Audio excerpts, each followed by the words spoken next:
मैं पीछे उसकी आंखों में देख के जा रहा और ये वो जैसे ही कट होता था मैं अपनी शर्ट उतार के बनियान में सीढ़ियों में बैठे हुए थे हम लोग। अगर कोई हमें वैसा बैठे हुए देख ले तो वो बिलीव नहीं करेगा कि अच्छा ये वही कपल है जो। But thank you for making me comfortable वेरीना। ये एक्चुअली आपके को स्टार के ऊपर बड़ा डिपेंड करता है कि है ना, अगर सामने से अच्छा रिएक्शन मिलता है तो आपका भी परफॉर्मेंस में थोड़ा सुधार आता है। So all thanks to my co-stars और मेरे डायरेक्टर साहब। Parul, if you'd like to add something to that. As he said कि सीक्रेट तो इनकी रियल वाली को ही पता है, तो हमें इतना टाइम नहीं मिला कि इनके सीक्रेट्स पता लगे, but working with him is there is no secret that he is the best in comedy and we all got to work with him. Hello sir, मेरा सवाल अब्बास मस्तान सर से है। सुमन फ्रॉम फिल्म। सर, इसका जो पहला part था किस किस का फिल्म जो थी वो आपने डायरेक्ट की थी, तो क्या रीज़न है कि इस बार आपने ये कमान अपने हाथ से छोड़ के उनको दी, आप नहीं कर रहे डायरेक्ट? जब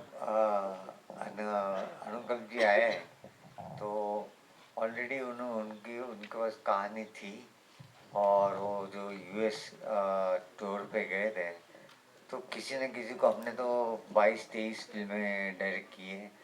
तो एक अनुकल की ख्वाहिश थी कि इसकी जो सीक्वल है वो करे।